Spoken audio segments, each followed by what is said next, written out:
Assalamualaikum warahmatullahi wabarakatuh.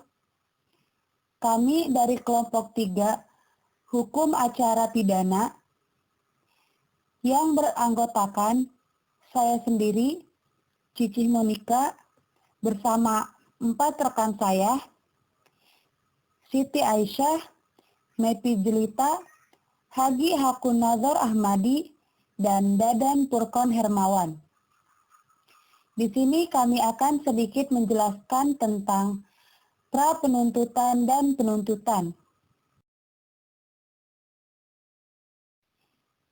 Materi yang akan kami bahas pada presentasi hari ini yaitu pra penuntutan, kemudian penuntutan, meliputi pengertian penuntutan, tugas dan wewenang penuntut umum, dan surat dakwaan.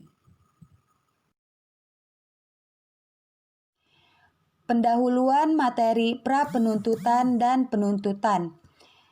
Dalam hal penuntutan, menurut Undang-Undang Nomor 8 Tahun 1981 tentang Kitab Hukum Acara Pidana atau KUHP ialah tindakan penuntut umum untuk melimpahkan perkara pidana ke pengadilan negeri yang berwenang dalam hal dan menurut cara yang diatur dalam undang-undang dengan permintaan supaya diperiksa dan diputus oleh hakim dalam persidangan.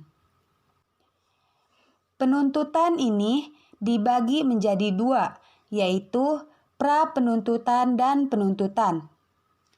Ihwal pra penuntutan memang tidak diatur dalam bab tersendiri, tapi terdapat di dalam bab tentang penyidikan dan bab penuntutan. Pasal 109 dan pasal 138 KUHP.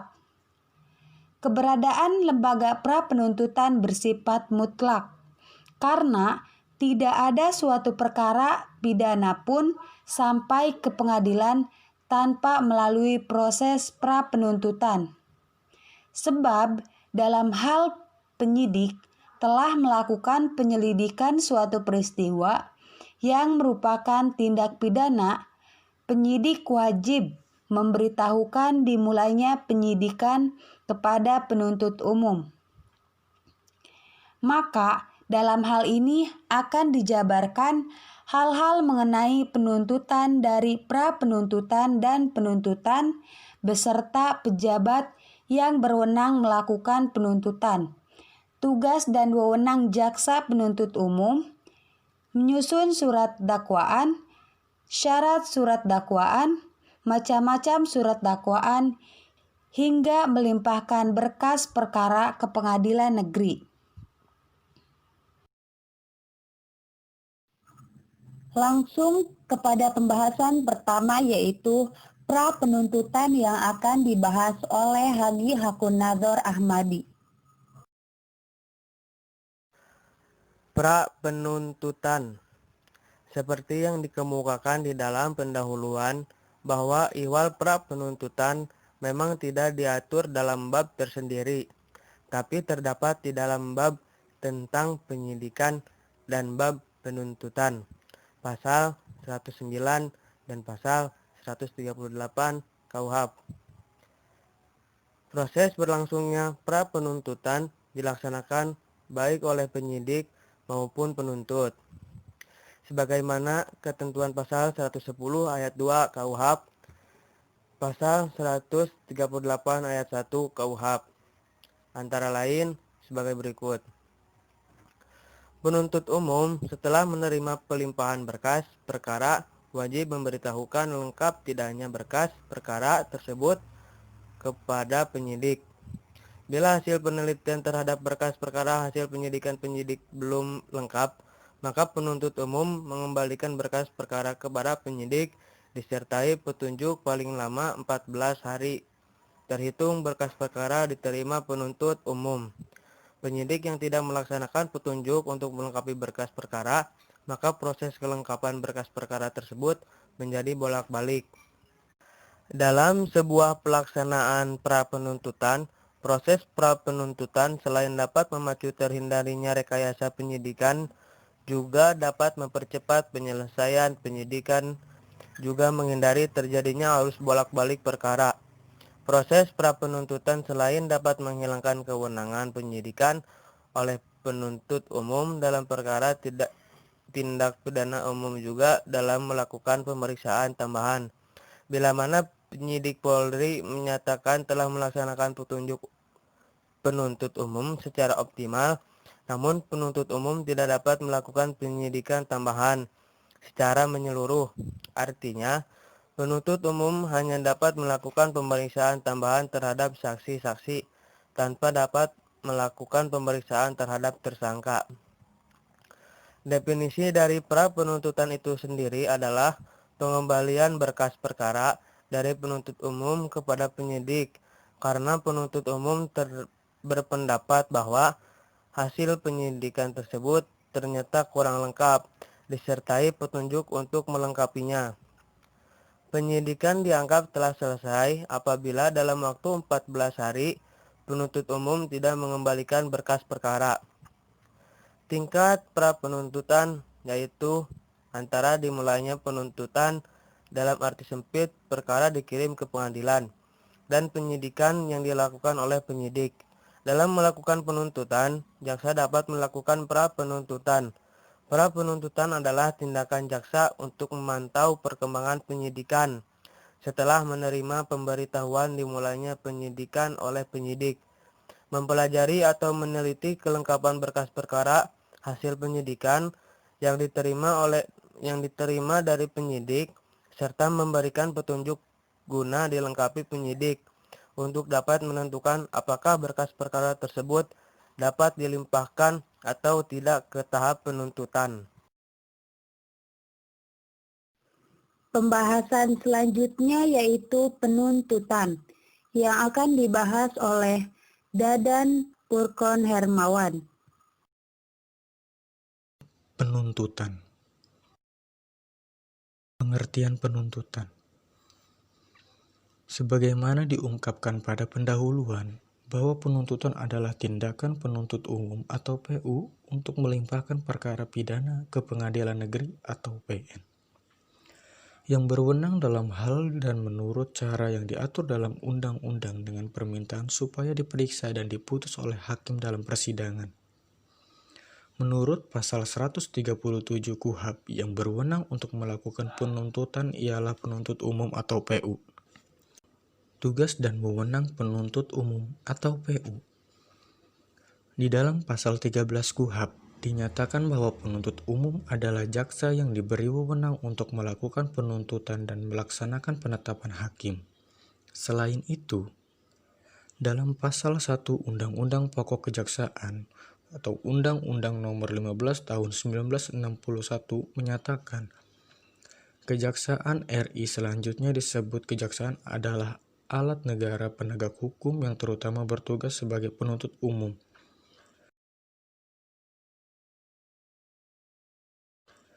Menurut pasal 14 KUHP, penuntut umum mempunyai wewenang sebagai berikut. A. Menerima dan memeriksa berkas perkara penyidikan dari penyidik atau pembantu penyidik. B. Mengadakan pra-penutupan apabila ada kekurangan pada penyidikan dengan memperhatikan ketentuan pasal 110 ayat 3 dan ayat 4 dengan memberi petunjuk dalam rangka menyempurnakan penyidikan atau penyidik. C. Memberikan perpanjangan penahanan, melakukan penahanan lanjutan atau mengubah status tahanan setelah perkaranya dilimpahkan oleh penyidik. D. Membuat surat dakwaan. E. Melimpahkan perkara ke pengadilan. F. Menyampaikan pemberitahuan kepada terdakwa tentang ketentuan dan waktu perkara disidangkan yang disertai surat panggilan, baik kepada terdakwa maupun kepada saksi, untuk dating pada sidang yang telah ditentukan.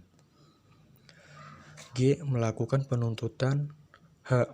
Menutup perkara demi kepentingan hukum. I. Mengadakan tindakan lain dalam lingkup tugas dan tanggung jawab sebagai penuntut umum menurut undang-undang. J. Melaksanakan penetapan hakim. Dalam penjelasan pasal tersebut dikatakan bahwa yang dimaksud dengan tindakan lain adalah antara lain meneliti identitas tersangka, barang terbukti dengan memperhatikan secara tegas batas wewenang dan fungsi antara penyidik, penuntut umum, dan pengadilan. Setelah penuntutan umum hasil penyidikan dari penyidik, ia segera mempelajarinya dan menelitinya dan dalam waktu 7 hari wajib memberitahukan kepada penyidik apakah hasil penyidikan itu sudah lengkap atau belum. Dalam hal hasil penyidikan ini ternyata belum lengkap, penuntut umum mengembalikan berkas perkara kepada penyidik disertai petunjuk tentang hal yang harus dilakukan untuk melengkapi dan dalam waktu 14 hari sejak tanggal penerimaan berkas. Penyidik sudah harus menyampaikan kembali berkas yang perkara kepada penuntut umum sesuai dengan pasal 138 KUHP. Setelah penuntut umum menerima kembali hasil penyidikan yang lengkap dari penyidik, ia segera menentukan apakah berkas perkara sudah memenuhi persyaratan untuk dapat atau tidak diadakan penuntutan. Surat dakwaan adalah sebuah akta yang dibuat oleh penuntut umum yang berisi perumusan tindak pidana yang dilakukan kepada terdakwa berdasarkan kesimpulan dari hasil penyelidikan. Surat dakwaan merupakan senjata yang hanya bisa digunakan oleh jasa penuntut umum berdasarkan asas-asas oportunitas yang memberikan hak kepada jasa penuntut umum yang sebagai wakil dari negara untuk melakukan penuntutan kepada terdakwa pelaku tindak pidana. Demi keabsahannya, maka surat dakwaan harus dibuat dengan sebaik-baiknya sehingga memenuhi syarat-syarat sebagai berikut. 1. Syarat formil. Di antara syarat formil yang harus dipenuhi adalah A. Diberi tanggal dan ditandatangani oleh penuntut umum. B. Berisi identitas terdakwa atau para terdakwa meliputi nama lengkap, tempat tanggal lahir, umur atau tanggal lahir, jenis kelamin, kebangsaan, tempat tinggal, agama, dan pekerjaan terdakwa. Pasal 143 ayat 2 huruf A KUHP, identitas tersebut dimaksudkan agar orang yang didakwa dan diperiksa di depan sidang pengadilan adalah benar-benar terdakwa yang sebenarnya dan bukan orang lain. Apabila syarat formil ini tidak seluruhnya dipenuhi dan dapat dibatalkan oleh hakim Verigelbar dan bukan batal demi hukum karena dinilai tidak jelas terhadap siapa dakwaan tersebut ditunjukkan. 2. Syarat material. Menyebutkan waktu dan tempat tindak pidana dilakukan dalam penyusunan surat dakwaan. Penguraian unsur mengenai waktu tindak pidana dilakukan adalah sangat penting karena hal ini berkaitan dengan hal-hal mengenai asas legalitas, penentuan David alibi, kadaluarsa, kepastian unsur terdakwa atau korban, serta hal-hal yang membatalkan terdakwa. Begitu juga halnya dengan penguraian tentang tempat terjadinya tindak pidana dikarenakan berkaitan dengan kompetensi relatif pengadilan, ruang lingkup terlakunya UU tindak pidana, serta unsur yang disyaratkan dalam tindak pidana tertentu, misalnya di muka umum, ini dalam pekarangan tertutup, dan lain. B. Memuat uraian secara cermat, jelas, dan lengkap mengenai tindak pidana yang didakwakan. Uraian harus cermat. Dalam penyusunan surat dakwaan, penuntut umum harus bersifat cermat atau teliti, terutama yang berkaitan dengan penerapan peraturan perundang-undangan yang berlaku, agar tidak terjadi kekurangan dan atau kekeliruan yang mengakibatkan batalnya surat dakwaan atau unsur-unsur dalam dakwaan tidak berhasil dibuktikan. Uraian harus jelas. Jelas adalah penuntut umum harus mampu merumuskan unsur-unsur tindak pidana atau delik yang didakwakan secara jelas. Dalam arti rumusan, unsur-unsur delik harus dapat dipadukan dan dijelaskan dalam bentuk uraian fakta perbuatan dilakukan oleh terdakwa.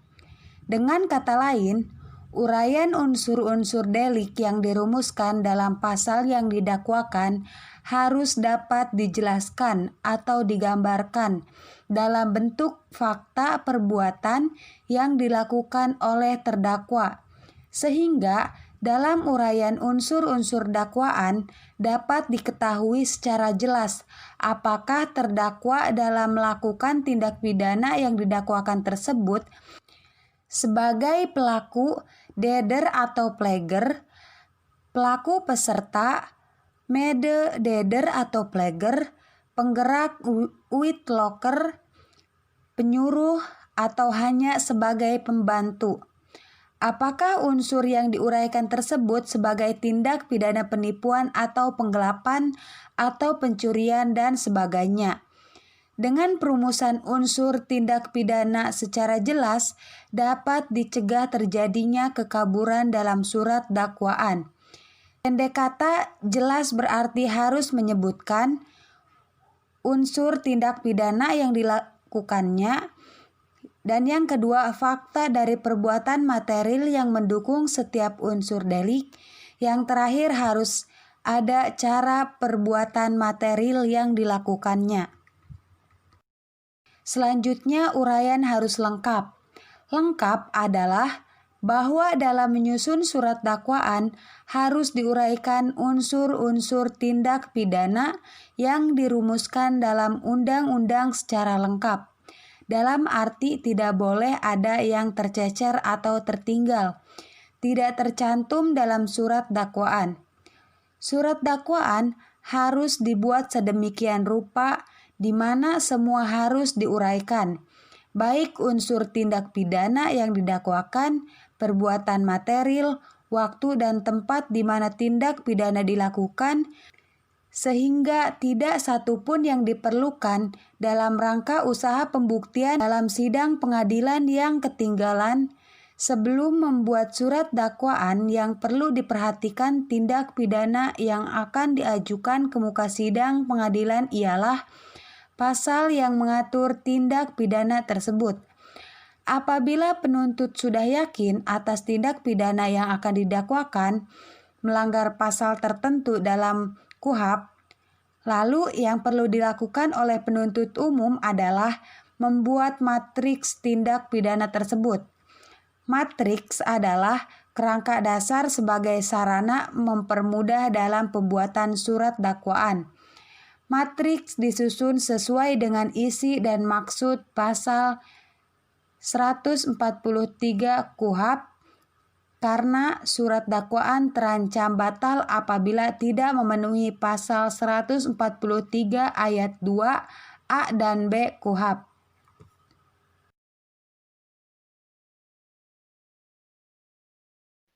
Proses penyusunan surat dakwaan. Yang pertama, fogging. Menurut pasal 141 KUHP, fogging adalah penggabungan berkas perkara dalam melakukan penuntutan dan dapat dilakukan jika 1. Beberapa tindak pidana. 2. Beberapa tindak pidana yang dilakukan satu orang atau lebih. 3. Belum diperiksa dan akan diperiksa bersama. Selanjutnya, suppleasing. Selain penggabungan perkara, penuntut umum juga mempunyai hak untuk melakukan penuntutan dengan jalan memisahkan perkara. Menurut pasal 142 KUHP, suppleasing dilakukan dengan membuat berkas perkara baru di mana para tersangka saling menjadi saksi. Hal ini dilakukan untuk memperkuat dakwaan penuntut umum. Macam-macam surat dakwaan. 1. Dakwaan tunggal. Dakwaannya hanya satu atau tunggal dan tindak pidana yang digunakan apabila berdasarkan hasil penelitian terhadap materi perkara hanya satu tindak pidana saja yang dapat didakwakan. Dalam dakwaan ini, terdakwa hanya dikenai satu perbuatan saja tanpa diikuti dengan dakwaan-dakwaan lain. Penyusunan surat dakwaan ini dapat dikatakan sederhana, yaitu sederhana dalam perumusannya, dan sederhana pula dalam pembuktian dan penerapan hukumnya. 2. Dakwaan alternatif. Dalam bentuk dakwaan demikian, maka dakwaan tersusun dari beberapa tindak pidana yang didakwakan antara tindak pidana yang satu dengan tindak pidana yang lain bersifat saling mengecualikan. Dalam dakwaan ini, terdakwa secara faktual didakwakan lebih dari satu tindak pidana, tetapi pada hakikatnya ia hanya didakwa satu tindak pidana saja. Biasanya dalam penulisannya menggunakan kata atau. Misalnya, pencurian atau penadahan, penipuan atau penggelapan, pembunuhan atau penganiayaan yang mengakibatkan mati dan sebagainya. Jaksa menggunakan kata sambung atau. 3. Dakwaan subsidiar. Bentuk dakwaan ini dipergunakan apabila suatu akibat yang ditimbulkan oleh suatu tindak pidana menyentuh atau menyinggung beberapa ketentuan pidana. Keadaan demikian dapat menimbulkan keraguan pada penuntut umum. Meski biasanya menggunakan istilah primer, subsidiar, dan seterusnya. Meskipun dalam dakwaan tersebut terdapat beberapa tindak pidana, tetapi yang dibuktikan hanya salah satu saja dari tindak pidana yang didakwakan itu. 4. Dakwaan kumulatif. Bentuk dakwaan ini dipergunakan dalam hal menghadapi seorang yang melakukan beberapa tindak pidana atau beberapa orang yang melakukan satu tindak pidana. Dalam dakwaan ini, terdakwa didakwakan beberapa tindak pidana sekaligus. Biasanya dakwaan akan disusun menjadi dakwaan 1, dakwaan 2, dan seterusnya. Jadi, dakwaan ini dipergunakan dalam hal terjadinya kumulasi, baik kumulasi perbuatan maupun kumulasi pelakunya. Jaksa menerapkan 2 pasal sekaligus dengan menerapkan kata sambung dan. 5. Dakwaan campuran atau kombinasi. Bentuk dakwaan ini merupakan gabungan antara bentuk kumulatif dengan dakwaan alternatif atau dakwaan subsidiar. Ada 2 perbuatan. Jaksa ragu-ragu mengenai perbuatan tersebut dilakukan. Biasanya dakwaan ini digunakan dalam perkara narkotika.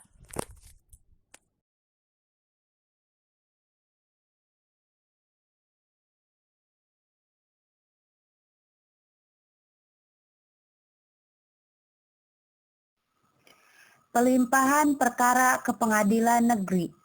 Pelimpahan perkara ke pengadilan diatur dalam pasal 143 Undang-Undang Nomor 8 Tahun 1981 tentang hukum acara pidana yang berbunyi sebagai berikut. Ayat 1. Penuntut umum melimpahkan perkara ke pengadilan negeri dengan permintaan agar segera mengadili perkara tersebut, disertai dengan surat dakwaan. Ayat 2. Turunan surat pelimpahan perkara beserta surat dakwaan disampaikan kepada tersangka atau kuasanya atau penasehat hukumnya dan penyidik pada saat yang bersamaan dengan penyampaian surat pelimpahan perkara tersebut ke pengadilan negeri. Terima kasih untuk teman-teman yang telah menyimak materi dari kami. Jika ada yang ingin ditanyakan, mari kita diskusikan di grup Classroom. Kurang lebihnya mohon maaf. Wassalamualaikum warahmatullahi wabarakatuh.